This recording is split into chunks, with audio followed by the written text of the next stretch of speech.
Good evening, everybody. Welcome to the Rebirth. I am your host, Shay Marriott, and joining me tonight is my... Hey, it's your boy Eli Isabel, a.k.a. The South Got Something to Say, Shay. What's good?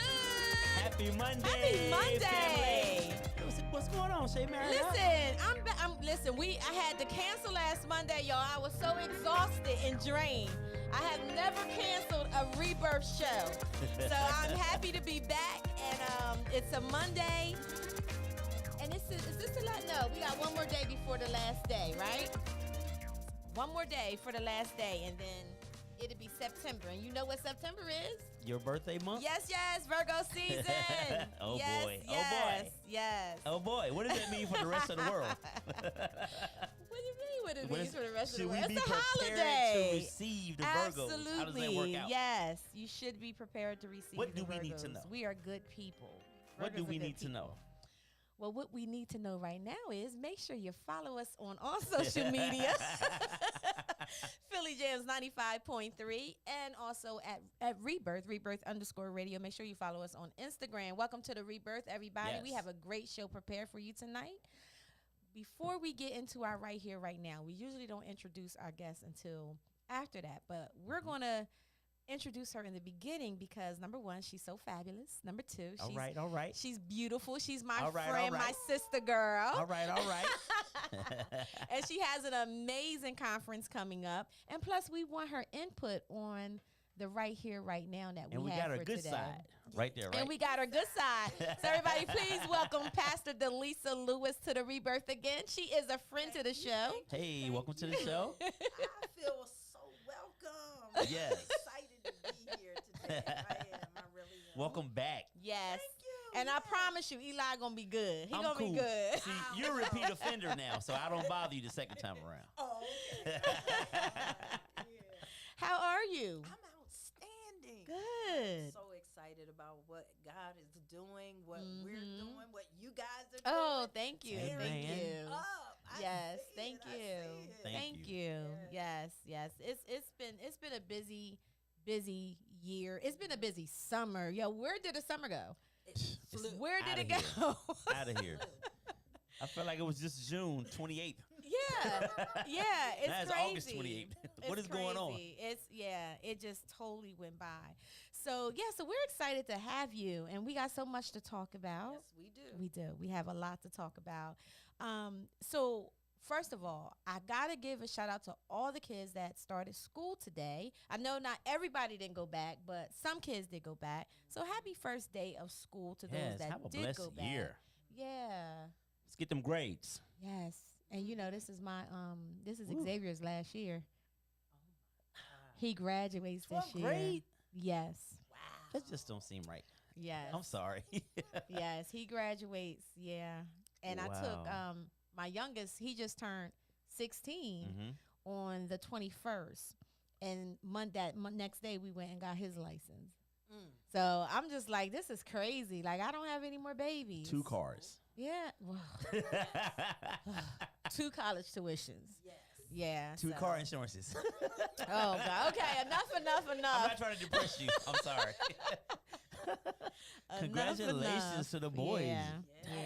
Yes. Yep. So, yeah, handsome. thank you so much. They're good looking boys. Thank Yeah. you. Thank know. you. You Girl, know how many listen. discussions and Right. conversations you need to have. Right. And I've been blessed because they are so great. They're really, they don't give me no trouble. So I'm really blessed in that area. Yeah. They're very respectful boys from day one. Yeah. Did So, your yeah. daughter start back school yet? Not tomorrow's the first day. Oh. I think tomorrow will be the last time since she's been in this world, I've taken her to school every first day from K through 10th. So she's saying, well, next year I probably have a car. I'm like, who said that? So this technically might be my last year driving her to school. That's a little weird for me to think about that. I was like, You feel a little. I don't feel old, no, so don't say No, that. I was gonna say sad. You feel a little sad. I'm a little sentimental about the cheering, Yeah. how I get. But anyway, Aw, okay. yeah. So we roll out tomorrow morning, Nice. year 10. Well, congratulations, Haley, and have a great first day tomorrow. She's an Yes. amazing young lady as well. Thank so. you. She comes from good stock. I have to really say that. Yeah. Oh. Priscilla did a great That job. was did a great job. Yeah. I said it real calm, so y'all Right, didn't catch right. me. I guess I y'all caught see it though. It's all good. So once again, welcome to the Rebirth on Philly Jams 95.3. Again, make sure you follow us wherever you get your social media. I mean, wherever you get your podcast, you can find the Rebirth. And if you would like to join the conversation tonight, please give us a call at 267-908-3166. And again, that's 267-908-3166. So we are going to get into right here, right now. Man. Woo. And we actually have our screen back now. This is a good one Yeah. here. I saw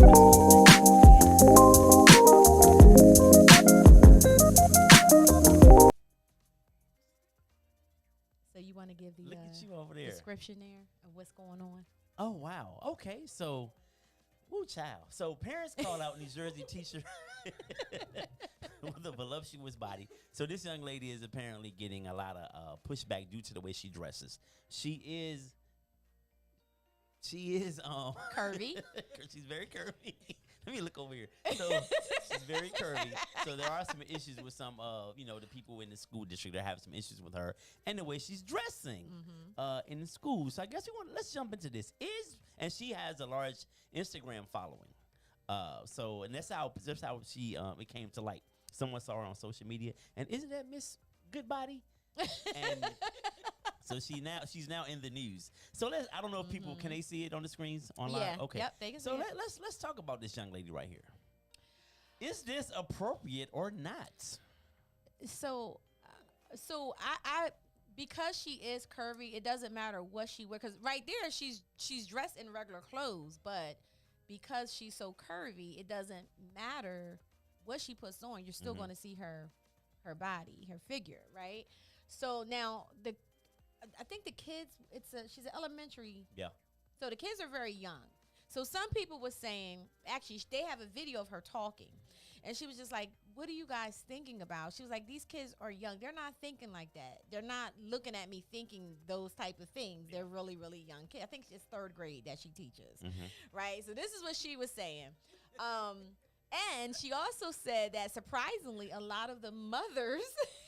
I can't Those wait. are probably the primary haters. No, she said surprisingly, a lot of the mothers support her. Oh, okay. She said it's the men that are really coming at her and saying some really, and she said that it's not sexual things that they're saying, it's like really mean things that they're saying. Wow. Yeah, she said, I'm but the surprised. majority of the mothers of the kids at that school are supporting her and coming to her, her defense. So, Delisa, I would love to hear what you have to say about this young lady and her curvaceous. Well, first of all, she is curvy. And what she puts on, she's going to be curvy. Right. The reality is everything that I've seen, she's covered. Okay? So the fact that she's curvy, if she were 300 pounds, would we be having this conversation? Right. Right. The other thing is, the men have to say that because they got to Right. go home. So the wife is cool with it because as long as the husband is just talking Right, bad right. about it, it's all good, right? But at the parent-teacher conference, when the brothers huddled up, they over there being honest with each other. Exactly. I think that if nothing else, it creates a dialogue that you should have with your child. Yeah. Right. Now, let me tell you, I have grandchildren. And my 3-year-old, my third grader, he knows cute. Oh, yeah. Okay. He knows cute. So to say that he wouldn't be looking at her, it may not be the body in and of itself, but he knows what he's attracted to. Okay. As a third grader. So, but I think if she's teaching and the kids are focused and, what are you supposed to say? So, how would you feel if your grandchild was in that class? I would be like, wow, okay, wow. All right, sis. At the end of the day, it's a dialogue that you have to have. Yeah. It's about keeping your child focused regardless.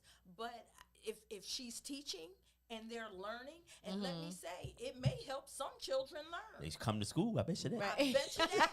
I bet you he pays attention in that class.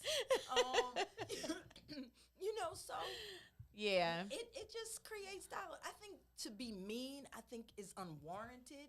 It's Right. I mean, her body, it is her body. It's amazing to me how this society takes that position that everybody has control of their own body. Mm-hmm. But then when it offends you, Mm-hmm. then Right. you want to be so vocal about Exactly. it. And I'm just like, let her be. Mm-hmm. And you know what I say? Oh, go ahead. So what would that dialogue sound like? Did I just hit the? No one's hitting her in here, y'all. Okay. Eli just pushed my head into the mic. What I mean, how would that go? Like, what would that conversation, how do you even start that conversation? I think you would ask your child if they even notice. Because if they don't, why bring it up? Right, Mhm. right. Now, if they come home saying, Mommy, I can't focus, then you might need to change teachers. But, Mm-hmm.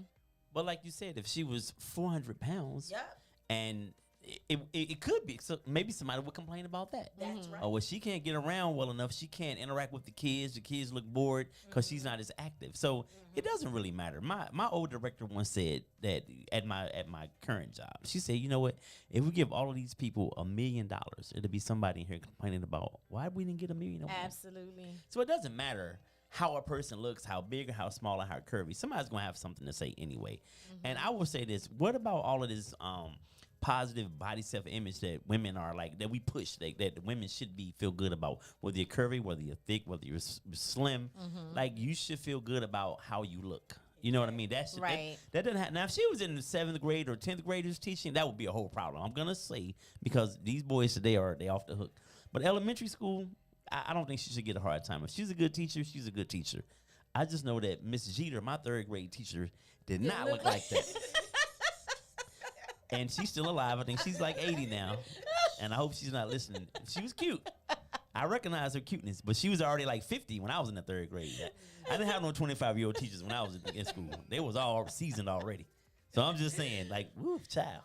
Yeah. But yeah, leave her alone. Let her be great. And the men hating, that's fake hate. That's fake I hate. swear to you. I believe that. They on her Instagram page. They might not follow, but they are watching this sister right here. That's fake hate. You, like you said, what you gonna say? Right. My son 3rd grade teacher bad. Who you gonna say that to? Exactly. Yeah, that's fake hate right there. Let her be great. That's hilarious. I'm saying it's fake hate. I know it. I fake hate sometimes.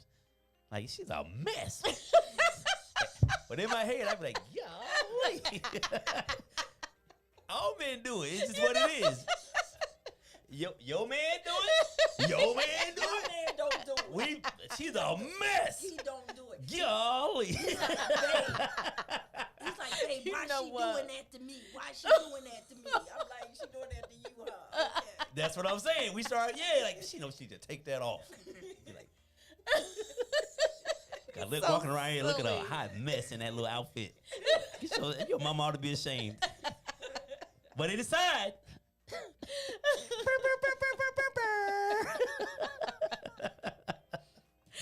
Oh my goodness. He ain't got no sense. I'm just saying, No just keeping it sense. real. Allow me. Okay. Well, do you have a Black History moment? Mm-hmm. Oh, okay. All right. So we do a Black History moment every week.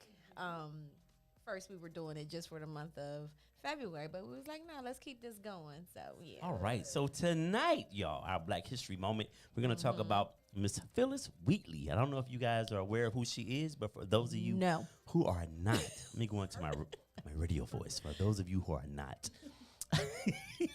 she was taken from her home in Africa when she was 7 or 8 and sold to the Wheatley family in Boston, Mass. The family taught her to read and write and encouraged her to write poetry.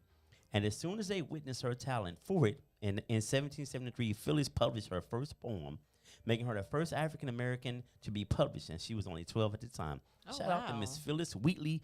And I guess we got to give these white folks, her mass on them a little credit, because they taught her to read and write.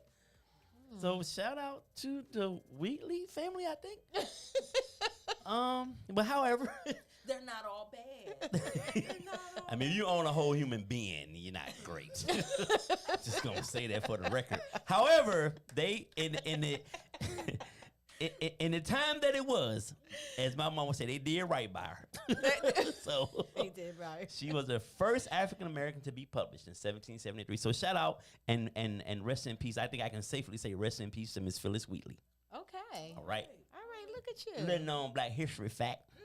On the job. Good That's job. what I Good do. job. If you're just tuning in, you are listening to the Rebirth on Philly Jams 95.3 FM. And we have Pastor Delisa Lewis is in the house. So once again, welcome, welcome, welcome. Yes, yes. You are here. You are here. And you got you have a lot of stuff going on. My goodness, yes. I am so excited about what's going on. You know, September the 24th, I have the Wives That Win boot Yes, camp yes, coming up. yes. All right, let's yes. go. Look at that. Boot Look at that Let's beautiful go. picture. Let's go. Can't get no sound effect for that. Okay. There we go. September 24th, 10 a.m. to 2 p.m. So tell us a little bit about this Wives That Win boot camp. So tell us a little bit about how did you start this? Where did this ideal come from? We'll start there. Well, actually, it started from we had a Marriages That Win boot camp some years ago. And I like the idea of the boot camp because what is boot camp? You know, I thought about the military and I'm like, we need to change the perspective, change the ideology of what society has gotten us to believe a wife should be. And so we had to come up with this boot camp. It's an intensive learning in which you are challenged to change the perspective and ideology of what you've been ingrained with growing up as to how a wife should be. Please speak on this. Please speak on this because I actually talk about this in therapy with some of my clients. So let's start with the society part. How does society, what are we supposed to be as wives based on society's expectations? Well, society has you believing you're your own unique do-you woman. A man is supposed to just be something that provides for you when convenient. Say it again. But because we talk about this independence, I want to do what I want to do. I want to be what I want to be. It's my money. I make it. You know, everything is about me. And I'm like, where did you get that thought process as it relates to being a wife? You can't change the parameters or the criteria of a wife because you weren't the one who created the institution of marriage. So since you didn't create it, then you don't get to redefine it. Right. And so they're redefining it because, and let me say it this way. You know how sometimes we talk about people dumbing things down? Right. Well, that's what's happened with wives. See, we've dumbed them down as opposed to lifting them up. Because if we dumb down the responsibilities, if we dumb down the criteria, if we dumb down what a wife is supposed to be, then anybody could be it. If we dumb down what a wife is supposed to be, then anybody can be it. Wow. Sort of like what happened in hip hop, right? Everybody's a rapper now. I'm just saying. You know what? It's been dumbed down. Everybody's a rapper now. That was good. But it's just like The analogy works. yes. Because it wasn't 1 million rappers back in the day. So That's true. Let me ask you this. So do you think that? So you said how women have the attitude. Not all women. Some women have the attitude Not of. all. Yeah, I want to be clear. I don't want no troubles. How some this is my money. I'm independent. I'm this and that. Do you think that mentality comes from being taught by other single women? Yes. You know what I mean? Yes, definitely. But when you look at those that have taught that, what's the success rate? Right.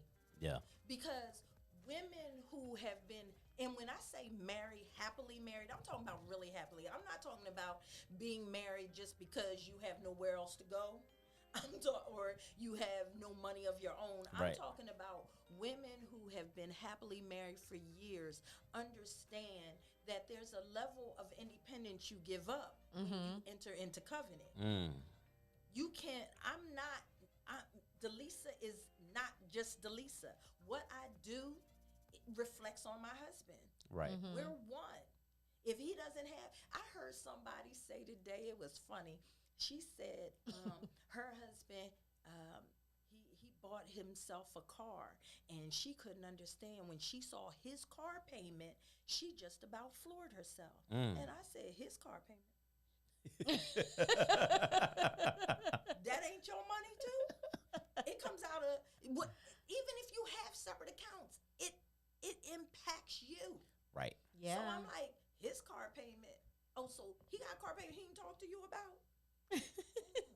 I hear a lot of people. See, I hear a lot of people that are like, especially younger people. I'm gonna say younger, meaning I'm gonna say 40 and under. Like there is no, he has his money, I have my money. He pays this, I pay that. And I don't know. For me, so I'll do a personal disclosure. So I don't do all of that right there. The money goes into one pot. Bills get paid. Money saved over here. Right. Our money saved over here for whatever we need it for. Right. Money saved over here for when we're older. And then we go on about our day. But I constantly people say, you got a joint account? Like, you don't have one? Now, and I know most women have their little side account over there. Cool, do your thing. But it's like, there's no, like, how are the bills split up? Like, you pay this, I pay that. To me, that's too much to think about all the time. Just pay the damn bills. Like, I don't want to be dealing with all that. Okay, it's your turn to pay the light bill. Yeah. I don't got time for that. Now, how you split it up, some people, it's easier for others. Whatever works for your household. But the reality is, the thought should be, all of it belongs to all of you. Right. It's I not agree. his and hers. I don't care how many accounts you have. He can have 8 savings accounts. That all belongs to me too. I don't think women be thinking that on the other side. Right. Those 8 belong to Boo too. No, it belongs to him. Do you think? I'm sorry.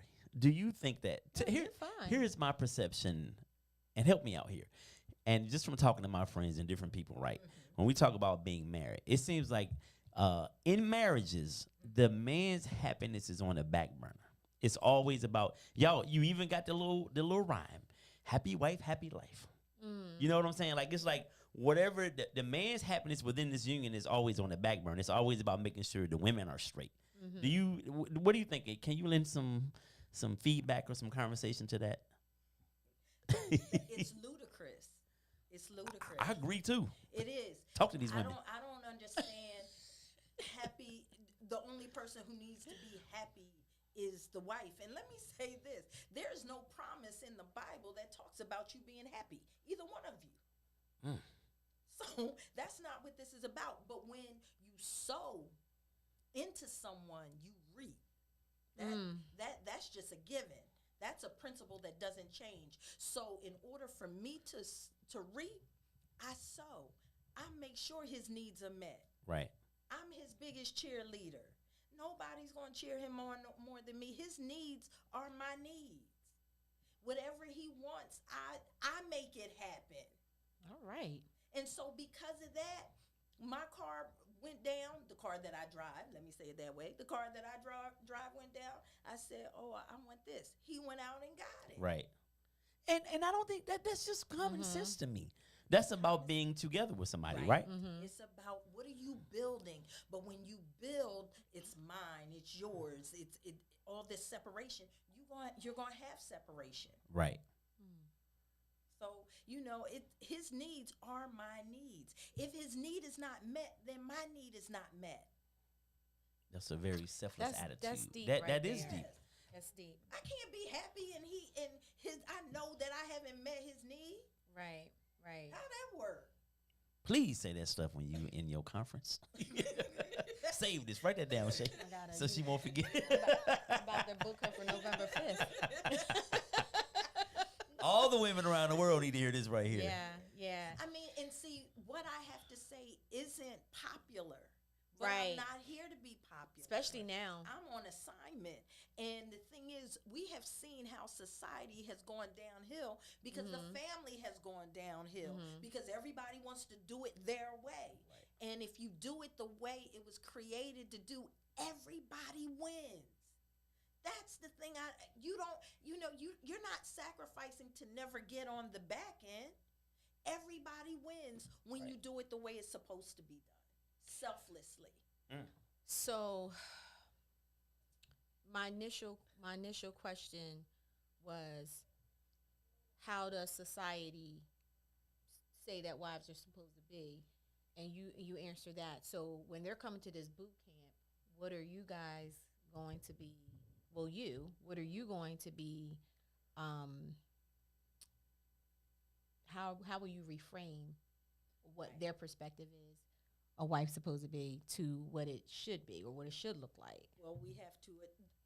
First of all, they have to address, and it is boot camp, so we have to address what they thought it was originally, and then we have to challenge that with who told you that, who gave you that criteria, and where did they become the one who could give you the criteria? And so from there, then it's like, no, we have to rethink, we have to reshape the thinking by talking about what it's really supposed to be. I didn't make it up. I didn't write it. I just understood it and applied it, and now I reap the benefit of it all. Right. So that's why I can talk from a place of this is what I live, and this is how it's worked for me. I don't talk in theory. I don't have to. I don't have to prove it to you because I have the fruit.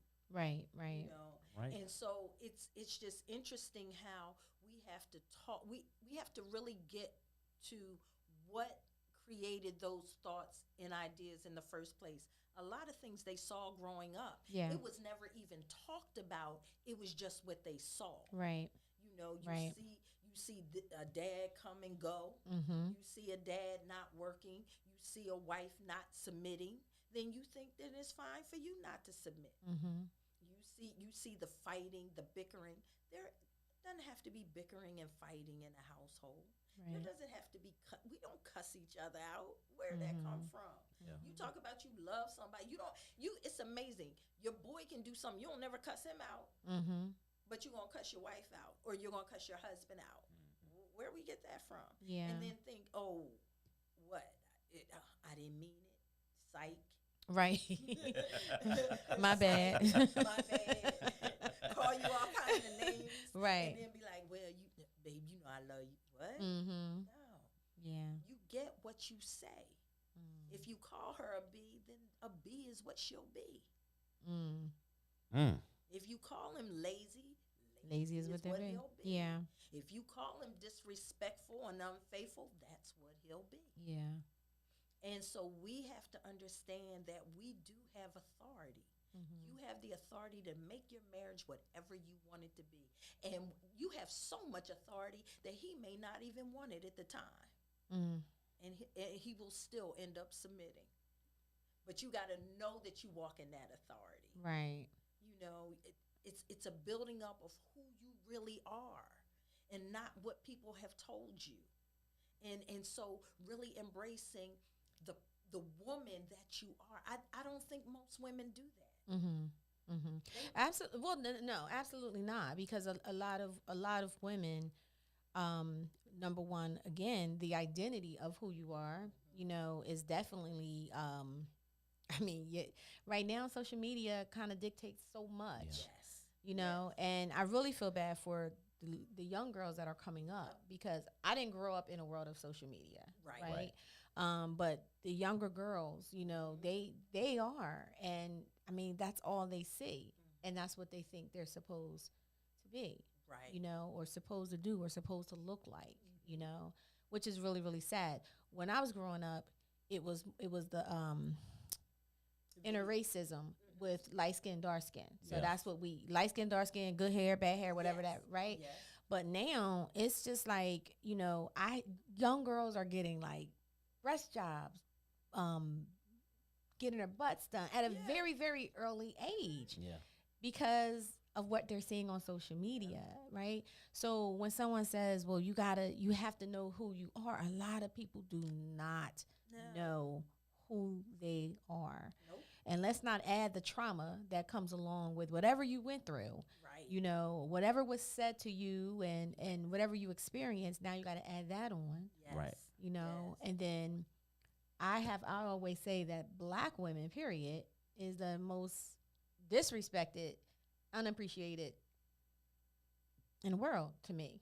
You know, I just think that even with our own men, you know, they down us. you know. So I think that a lot of women are trying to find their identity and rebuild and get themselves together. But they have to be careful not to create it out from outside Yeah. in Yeah. and create it from inside out, because the big butt ain't gonna hold them. Mm-hmm. The big breast ain't gonna hold them. If look, I say this all the time. If Halle Berry can't keep them, That's real talk. because it's not about that. Yeah. That's not what we. That's not who you are. It'll get them. It'll It'll get their attention. It'll bring the boys to the yard. It'll get the All the attention. attention you want. Mm-hmm. But it definitely won't. This makes me think about all of the, not all of them, but some of the really pretty girls in high school, right? They got all the attention from boys. A lot of them ended up with a bunch of kids early because you got all the attention all the time. And all of the dudes wanted you. And if you didn't have the discipline to be like, if you didn't get that structure, if you didn't get that love from your father or whoever, whatever that male figure was in your life, you took all of that attention from all those different guys because they all liked you. And sometimes those girls ended up with 3 or 4 kids by the 10-year class reunion. Yeah. Because like it's almost like being too fine is a curse. I can say something. She sure can. And I don't mean that in a But I disrespectful diverse. way. I'm gonna be quiet. Go ahead. Is she about to chop my head off? When you're too fine. I remember there was a time, and Shay was there. I was not liked. Mm-mm. And Not at I all. have to say, By like people, like girls? mostly by girls. But Okay. and I would have to say that They I had a didn't- reason. I didn't help none. They had a reason. Why they ain't like you? Why they ain't like you? Let's talk about it. But you know what? All kind of things is coming through my head right now. Like What do I say now? Give us one. No, because at that time, I enjoyed the attention Right. of guys. Okay. And guys were giving it. Mm-hmm. So I took it. So you was that girl I was just talking about? That fine. She. Yes, Yeah, but the very thing beautiful. was, let me say this, but I was also very lonely. Okay. Because there's a lot of assumptions made. Mm-hmm. But even the pretty girl has a heart. Absolutely. The pretty girl has feelings.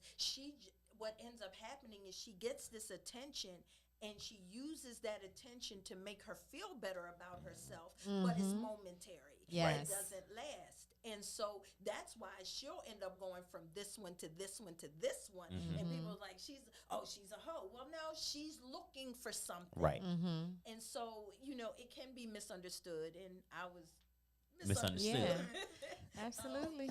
But You had to knuckle up a few times. No, we ain't have to go there. Well, once or twice.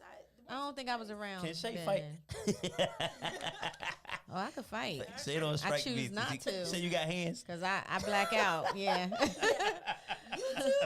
Yeah, I black out. But it's unfortunate because sometimes the pretty girl really is the lonely girl. Is the lonely girl because so many assumptions are made, and it's really not fair. Right. It's really not. But you develop some thick skin. You figure it out. And you move on. Right. And you let that be their issue. Yeah. All right now. So, what can people expect? Like, first of all, who is this for? This is I did a master class for wives only. Mm-hmm. But this one I opened up because, as my husband says, you got to be the thing before you can be the thing. Yes. Yes. And yes. so in order to be, you want to be found as a wife. Mm-hmm. You don't want to have to become a wife in the marriage. Right. Because Wow. there's a lot of hurt and disappointment and things that go on when you have to become it in it. So it's best to be it before you become it. Right. So I agree with that. We have you raising I your got a hand. question. Go ahead. Okay. So Put you in the corner. I raised my hand. so it's about becoming, because the Bible says when a man finds a wife, he finds a good thing. So he has to find you as a wife. Right. Mm-hmm. May I? So how does a woman begin to prepare to be a wife? The best way she can prepare to be a wife is, first of all, she has to know herself. She has to become whole by herself. She has to be able to be self-sufficient. She has to have her own money. She has to have her own, she has to know who she is, know what she wants, know what she doesn't want before she can even think about becoming somebody's wife. She has to be able to take care of issues and challenges, and she's got to be strong-willed and strong-minded. She can't be tossed to and fro every time somebody comes tickling her ears. She just go with the flow. She's got to go after her dreams, her desires, know what they are. You better preach. All right. Yeah. So I know a person who got married a while back. It's okay. Go ahead and talk about your friend. No, I don't. I didn't say it was my friend. I know a person who knew a person. Okay. Let's put some separation in between it. Come on, Pastor, don't do me like that. But dang, y'all made me forget my point. So they were going to marriage counseling, and after session after session, he was like, "I'm not marrying y'all. Like y'all are not ready." Right. And as much as they wanted it, he wouldn't do it. I mean, they ended up getting married anyway. They went somewhere else. However, so do you do weddings? Have you married people before? Yes. Well, my husband has. Your husband. So is there a time where he's like, they're not ready, and you will not discourage it, but how do you get that couple to the point where they are ready to be married? Well, what you do is it's about communication. It's about getting them to see the differences. And sometimes they're going to do what they want to do. Most people do what they want to do regardless.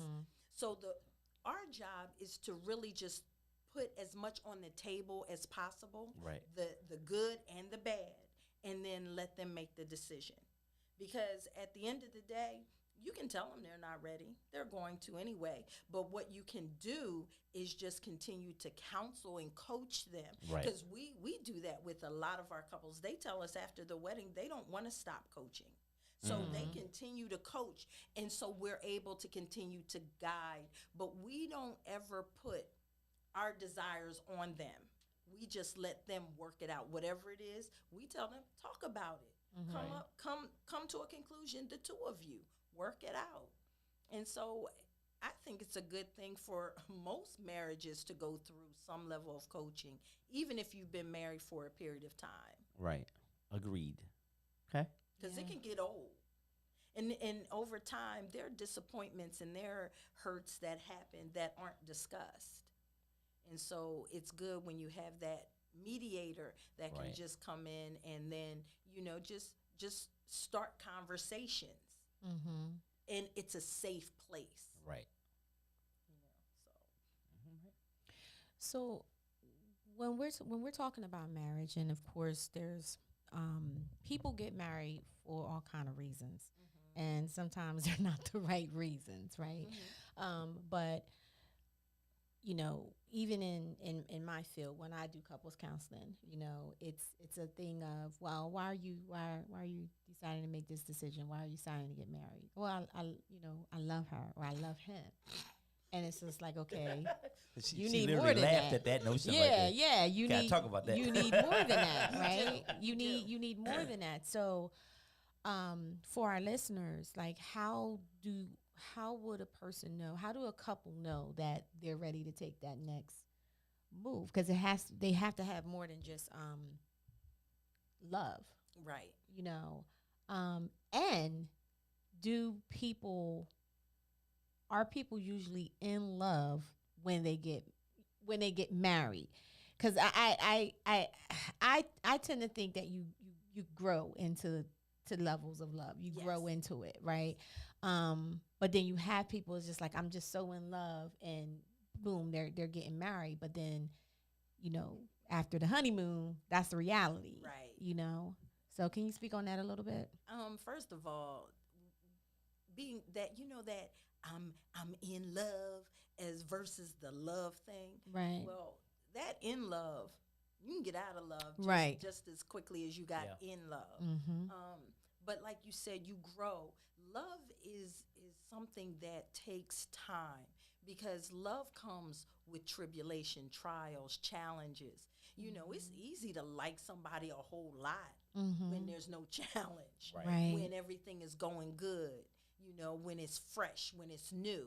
And what's amazing is it can even stay new for years, but the reality is you're still in fantasy, because you're still dealing with their representative. It's only until that you enter into true covenant with someone that you really start to see the challenges. And so at that time, I believe that love comes with maturity. I think most people who've been married for an extremely long time, I'm not so sure they would tell you they were ready when they did it. Right. When you're honest, it's like, no, I'm committed. I'm committed to this relationship, not based on just my feelings, because feelings change. We're in a society where everybody does what they feel. And you can't live a life like on feelings. You can't, a marriage won't succeed on feelings. There are times that I don't like my husband. Really, Eli? Who doesn't know you're doing this right now? That kid I work with, he obviously doesn't care. But continue, Pastor. Lord, I lost my train of thought. But it takes maturity. It takes being committed to it. And so I think that most people need to understand it's not about your feelings. That's why most marriages are struggling, especially those who have lived together first, because it was still a fantasy. You're still perpetrating. You're still meeting their representative, because it doesn't take you to be committed to live with them first. My thing is, can you be committed not living with them? Right. Right. Can you build a relationship with someone where you have to be intentional about seeing them, about talking to them, as opposed to someone you just getting up from the bed in the morning? That's not intentional. You both had to go to sleep last night. Right.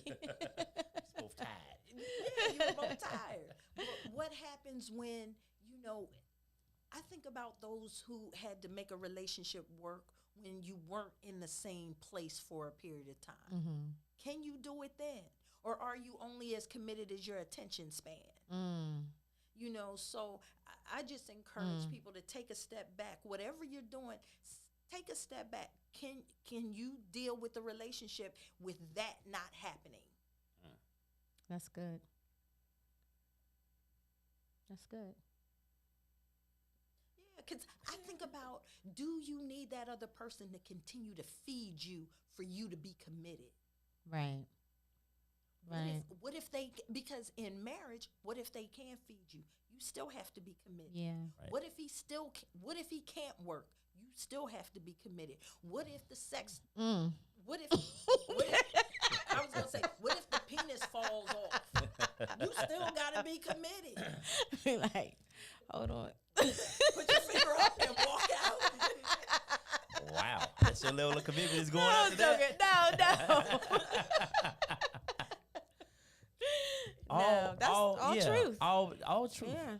I think that, so I want to go back to something you said. We were talking about when people get married. I think most people believe they're ready to get married when they get married. Sure. And if you've never witnessed a relationship, a marriage, a successful one at least, I'll say, you think you know, but you really have no idea.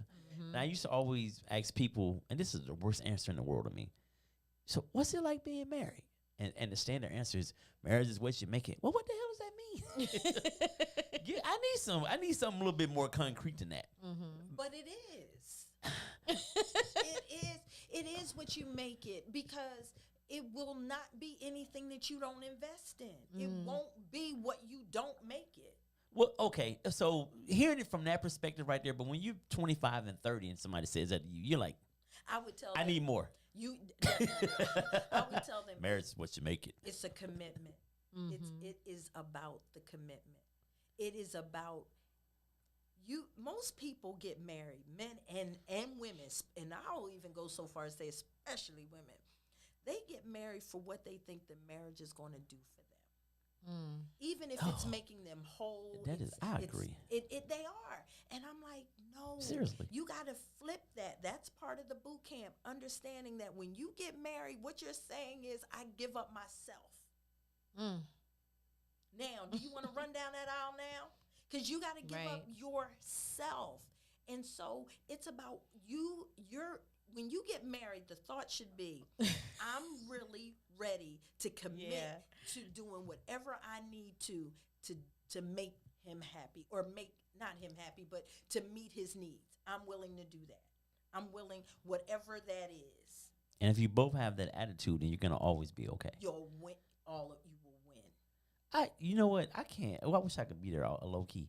When you say to these women that most women get married because of what it can do for them, a lot of women won't admit that. That's true. You know what I mean? If you've been a woman who's maybe had financial struggles, or if you had to raise these kids by yourself, and here comes this man that wants to take care of you and these cheering, and you struggling, you'll probably marry him. Because you be like, damn, somebody really wants to be with me and these 3 kids. Yeah. So I agree with that right there. Wow, that needs to be said.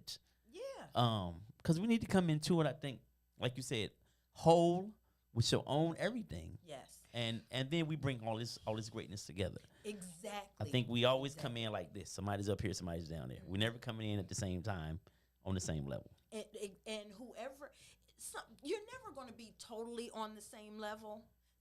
Somebody is normally maybe a little, it shouldn't be this. Well, I want to be more emotionally, comparable. Yes. I'm not worried about the finances because we're going to bring that together anyway. Exactly. But emotionally, I can't be here and you're down here or vice versa. Like, that's hard. Because now I got to make up for everything, or she has to make up for everything that I've missed. And that's too much to ask of a person. But that's because you're not whole. Right. See, and when you're whole, you don't have that makeup to do. Right. See, and I was a single woman and with 3 children when I married, my husband. I'm just like over here, I'm prophesizing low key. In reverse though. But carry on. But it's true. It's like the reality is I don't knock anybody. I understand what it's like to be single, raising children. It's challenging, but you still need to be whole before you get married. Absolutely. You can still be whole and get married. I don't care how many kids you can be holding it down. How many you can have 8. You holding it down on your own, not needing somebody to come in, because what you don't want is the captain save a hoe. Right. You don't want that attitude, because that makes it dysfunctional. When anyone in the marriage feels like the other needs them to survive, it will never be functional. Listen. That's real talk. Listen, yes. And see, it goes back because I feel like so I'm going to speak from female, as young girls, we, rather it's family, rather it's society, somehow, rather it's church, right? It's what you're supposed to do. You go to school, graduate, find your Prince Charming. Yep. Get married, have a baby, buy a house. All of these things. These are boom, boom, boom, boom. And it's also like a time frame that all of these things are supposed to happen. And when it doesn't happen, women feel like they're not fully a woman. They're not walking in what they're supposed to be doing, right? So it's just like, okay, now I'm 35. I haven't had a child yet. I haven't gotten married. And this is what I see coming into therapy. And they're just like, and I'm like, you could be working on yourself. Like, you need to be 100% before you meet the person that you're supposed to be with. That is really a thing. Females, I'm going to say more females, because that's what I see coming in. They have this thing where I'm not complete unless I have a man or I have a husband. Right. So now we're dealing with that on top of what we talked about earlier, not even knowing our own identity. Right. And now I'm getting married. Now I'm jumping into this marriage because somebody asked me to marry them. So I got to say yes. I'm 35. The clock is ticking. Yep. So I'm in a marriage that really doesn't have a foundation, and I don't know who I am. Right. So if I'm coming into this marriage and I'm not even fully happy with myself, when that person leaves or decides to, do something else, then they're going to take that happiness with them because you relied on them for that. And you're devastated. And you're devastated. And you're sitting there like, what? And I'm like, okay, he's gone. Now what? I tell him, okay, so he's gone. And what? Right. what you gonna do now? You know, life doesn't stop because he gone. No. You really should be. I tell people all the time, my husband and I are together every day because we choose to. We choose to, yeah. I don't need him. He doesn't need me. If he were to be dumb enough to leave tomorrow, and he would be being real dumb. If he did. But if he left tomorrow, I'm all right. Yeah, I'll be a little sad. I'll probably be a little more angry. I'd probably be more, at this point, I'd be more angry than sad. And then I'd be like, this dude is tripping. Something must be wrong. Somebody poisoned it. Something. He's not thinking straight if he left me. Right. But I'm going to be okay. Absolutely. Yeah. And that's the way it should be. In order for relationships to be healthy, we want healthy relationships. No longer, we're not back in the day where, you know, women didn't work and women couldn't make their own. We're not there anymore. So we have to understand, we bring just as much to the table. If not more in some cases. Exactly. Yeah. I think too that women, one thing I think that needs to be, a light needs to be shined on the men who need a woman to depend on them. Oh, that their whole existence, their self-esteem, their self-worth is built around being needed. Yep. That dude right there is not ready to be married either. So it's a lot of broken men out here for whatever they dealt with, daddy issues, mommy issues. I think that stuff gets glossed over a little bit. And just like we say, all the focus is on, as long as the wife's happy, then it should be okay. I think it gets glossed over that men have these issues, you know, too, that are not, because we don't talk about it. Yes, they do. To the degree that women do. But I think women have to be really careful of men with daddy issues and mommy issues, because he's not ready. Or a man who you need to depend on. Yeah, I'll pay your light bill. I'll do all these things for you. Well, see, that's the thing. So just like as I was talking about how, you know, women as young girls, what our supposed fairy tale dream is supposed to be, it's the same. The difference between that is men, they level I can't even find the words that I'm trying to say. They measure their level of success by being able to provide and their career. You know, so if I'm able to provide for my family, you know, and I have my career, I have a, status or whatever, that's their level of success. That's it. Those two things, right? It doesn't have anything to do with their level of integrity. Not at all. Their faithfulness, their dedication. Those things don't come into play when they deal with their criteria for success. Absolutely. And unfortunately, those two things you mentioned, their career, their level of success, or how much money they have, oftentimes that's enough to get the woman that they want. You know, because of them being, I don't want to say them, women being broken or not whole. I'll say whole. The problem is, though, and I've seen this, and you got to be careful if you send them to me. What can happen is if the woman wasn't whole and she becomes whole and he wanted her because she wasn't whole, it's not going to work. She out of there. I've seen that. Or he won't be able to deal with her. Right. And then he'll go try to replace, because it's always about him being needed. Right. So he'll go find someone else to need him. So, okay, so let's move towards, and I know we're like, this show done went by so quick. Let's move towards the relationship where the woman may be more successful than the man, right? And we're now talking about the level of wanting to be needed, right? You know, the man wanting to be needed. So because you see that as well, men tend to, they maybe initially they wanted that type of woman, or they felt they could handle that type of woman, but what happens when it's just like, okay, maybe this is not for me. Maybe this is not the situation for me, because that woman's level of success and them knowing that woman actually really don't need them, but she still wants to be in a relationship and still have the marriage and all of that. Some men do check out. Well, See, that's where being a wife is very challenging because then she has to then speak to that which is in him. And she has to coddle that which is in him so that he understands that he is still needed, even if it's a choice. It's kind of like, I need you, baby. It's a choice, though. But I do need you. But you don't say the choice part, do you? In your head, you do. In your head, yeah. I was about to say, well, what? Right. And let me say this, that a wife, part of what she does is cultivating him. So wherever he is, if she's truly being the wife, she will cultivate what's on the inside of him. He won't stay the same. But he won't think that he's being challenged. He doesn't have to think that he's being made less than either. Right. It takes a special woman to do that, but it can be. That's a skill. He still needs to feel call it like what the it is. man. Every woman right? can't do that. It's Yeah. a skill. You can't make $50,000 more than your man and still make him feel like he's a man. Every woman can't do that. You come to my boot camp, you can. All right. But that is really about spirituality. That is really about what the Bible says.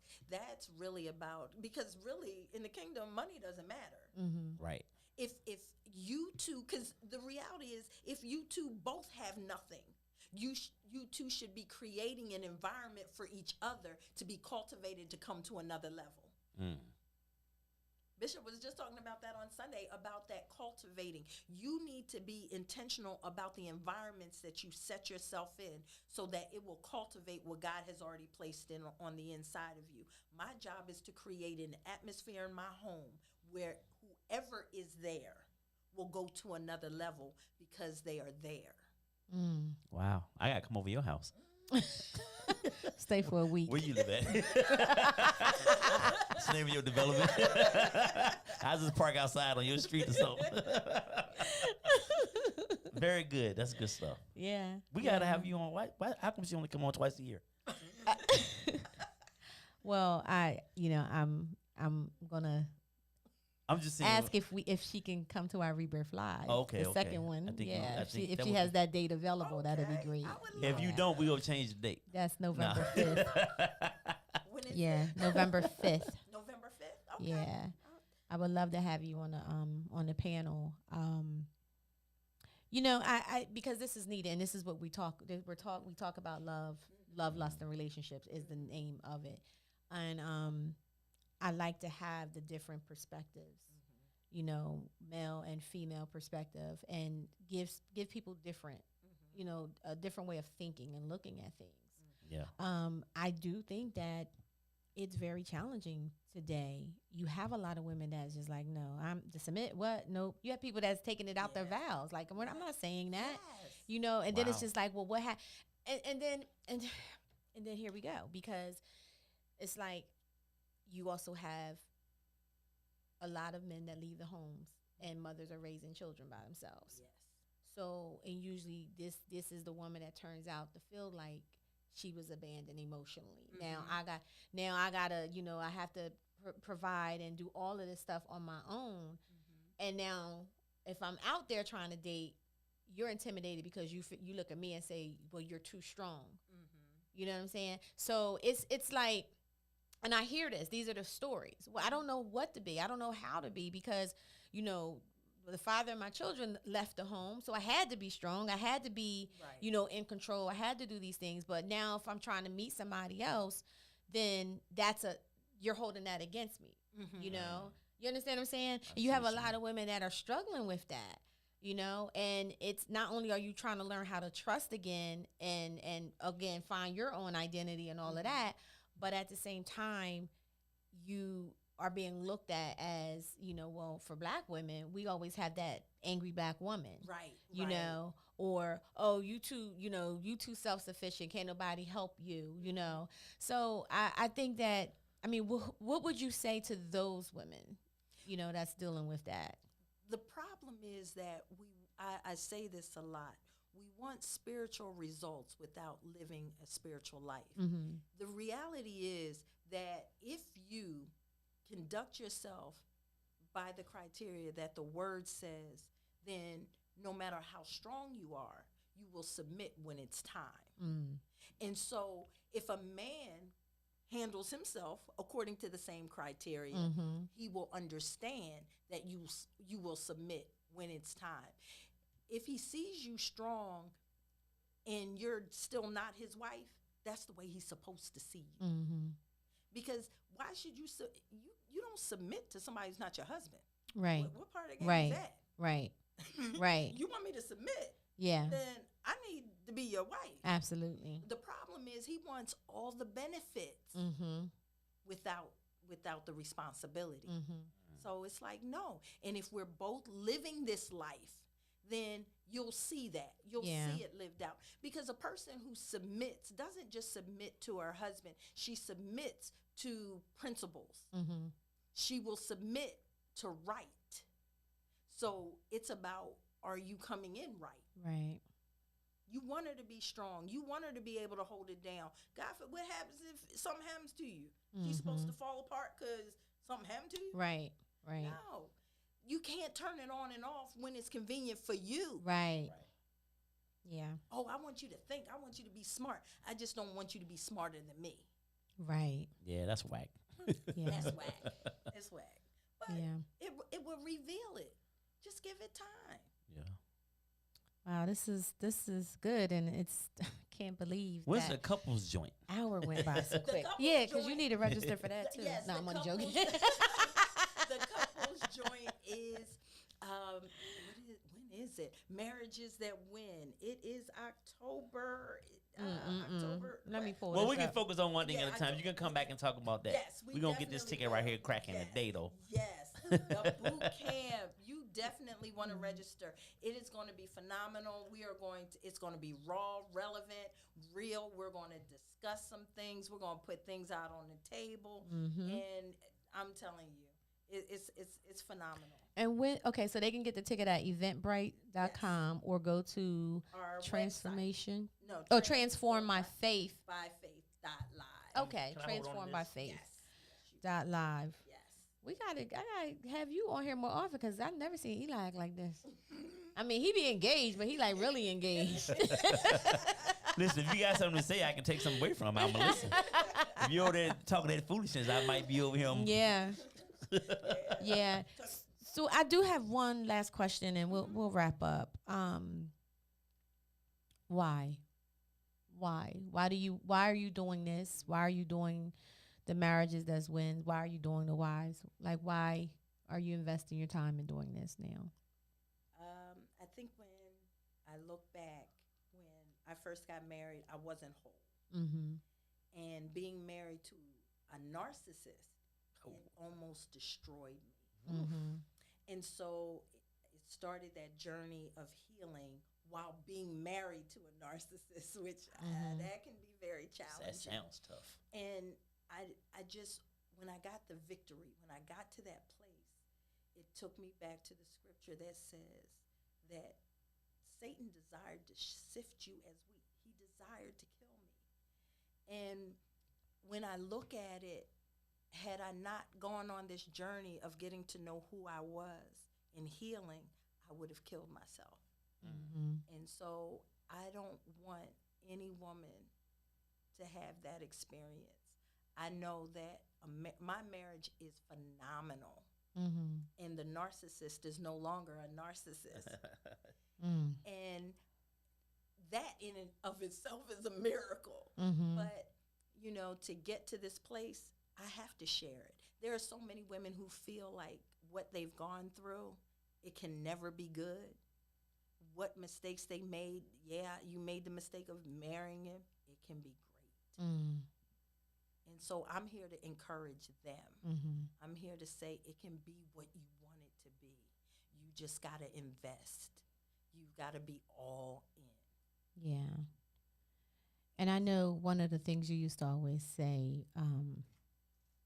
well, I still end up divorcing, but one thing you used to say was, don't worry about how it looks. Don't worry about how it looks. You just gotta, stay focused on, your own healing. Don't worry about how it looks. And it was very challenging for me to do that for a period of time. So not Because worry it about was- how it looks. Yeah, like no, don't look at the situation of what's going on because so she would always say to me, it's the same. So it was just back to back stuff that was going on. And she would always say, it's the same event. It's one event. It's one event. I'm like, all right, Nut, I'll talk to you later. That's my nickname. That's our nickname for each other. I'm like, all right, Nut, I'll talk to you later. But I wasn't ready.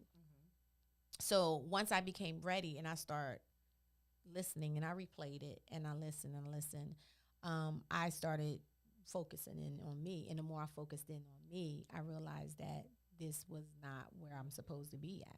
So I was able to make the choice that I need to make for myself. Because, I think that even with getting married, that we may think we married the right person or the person that we're supposed to be with, and that's not always true. No, but he can become the right one. He can if he wants to. If he wants to. That's right. And it that has to be there. That's a whole other conversation, isn't it? Yeah, I had to come in, but never mind. It has to. So I know we're wrapping up. Yeah. So once again, guys, if you would like to, come to this event, definitely get your tickets and make sure you register.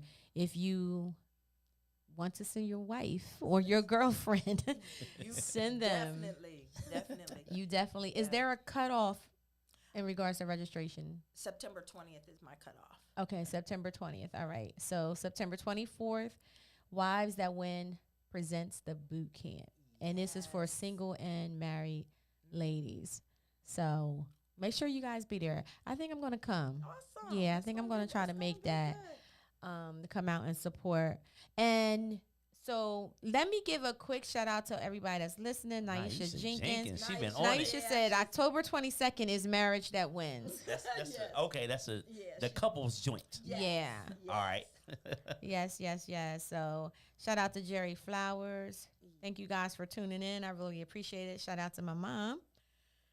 And happy belated birthday to my mother and to my Happy my birthday, son. Yeah. Miss Eileen. Happy belated. Yes, absolutely. Oh, and Antoinette was on listening. Netta. Hey, Netta. Yes, thank you everybody for tuning in tonight. Would you like to have any last minute words or comments? My last minute comment would be, don't give up. Don't quit.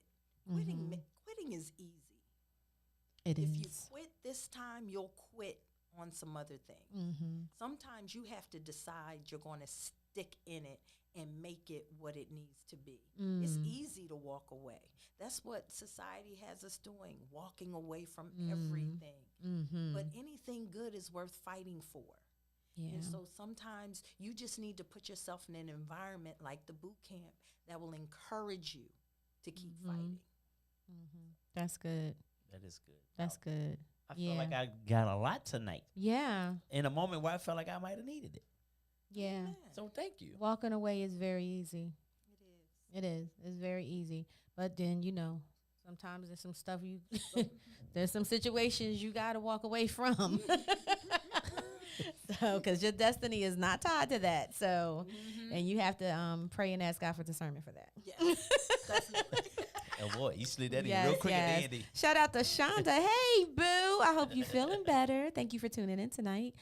So, guys, we appreciate you guys for tuning in. We are here every Monday at 7 p.m. Pastor Delisa, I love you, girl.